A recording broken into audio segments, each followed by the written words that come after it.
সকল মই আজি আকৌ এটা নতুন ভিডিঅ'ত আপোনালোকৰ ওচৰত আহিছো আৰু ফোন কল আৰু ফোন কেমেৰা হেকক লৈ কেনে যিবোৰ কথা মই আপোনালোকৰ আগত ক'ব ওলাইছো সেইটো অতি গুৰুত্বপূৰ্ণ কথা আৰু আপোনালোকে মোৰ ভিডিঅ'টো স্কিপ কৰি নাচাব।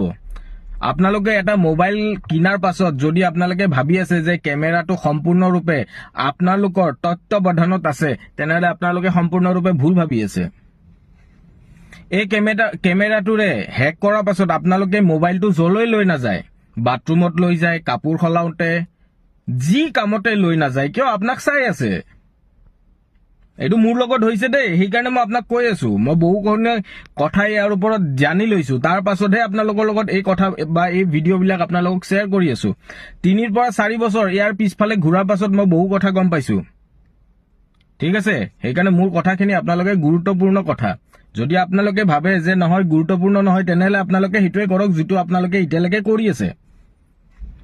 আৰু যদি মোৰ কথাটো আপোনালোকে গুৰুত্ব সহকাৰে লয় আপোনালোকে এবাৰ নিজে ভাবক যে কেমেৰা আমি ভিডিঅ' কলিং কৰিলেহে আমি নিজৰ হেয়াটো পাওঁ, ফুটেজটো পাওঁ, কিবা গ্যাৰান্টি আছে নেকি হেক কৰাৰ পাছত সেই কেমেৰাটো সম্পূৰ্ণৰূপে যদি কাবাৰ নিয়ন্ত্ৰণত থাকে, এনি টাইম যদি কেমেৰাটো কামে কৰি থাকে, আপুনি মোবাইলটোৰ ওচৰত যদি কাপোৰো খুলিছে আপোনাৰ সম্পূৰ্ণৰূপে সেই ভিডিঅ' বা কেমেৰা কৰি থৈ দিব পাৰে।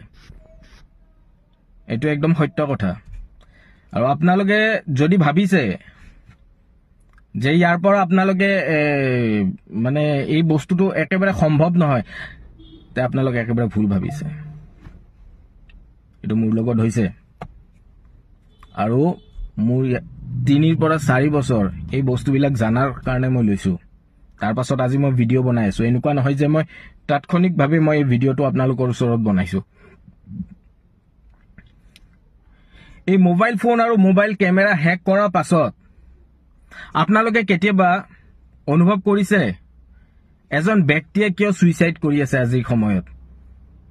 যিকোনো প্লেনিং আগতীয়াকে কেনেকে গম পায়? মই আজি নলবাৰীয়ে যাম নে মৰিগাঁৱে যাম সেইটো মোৰ কথা, কিন্তু আগতীয়াকে গম পাই কেনেকে? মোৰ গাড়ীৰ ষ্টেৰিংটো কোনফালে ঘূৰি আছে কেনেকে গম পায়? কেতিয়াবা আপোনালোকে ভাবিছে এইবিলাক কথা? যাৰ লগত হৈছে তেখেতসকলহে গম পায়। ইয়াৰ আগতে মই এই ফোন কলৰ হেকক লৈ কেনে যিখিনি কথা মই আপোনালোকৰ আগত উঠাইছিলো, যে ফোন কল হেক কৰি কেনে মানুহ এজনক কেনেকে মাৰ্ডাৰৰ পৰা সুইচাইডত কনভাৰ্ট কৰায় বা সেই বস্তুটো দেখুৱাই, মই ইয়াৰ ওপৰত ভিডিঅ'টো বনাইছিলো। মই ইয়াৰ ওপৰত আৰু যথেষ্ট ভিডিঅ' বনাম। মই আপোনালোকক কথা দিছিলো এই বস্তুটো মই ফাদিল কৰিহে এৰিম, মই ইয়াতে এৰি নিদিওঁ। অকল অসমবাসীয়ে নহয় গোটেই ভাৰতবৰ্ষই এই কথাষাৰ জানিব লাগিব।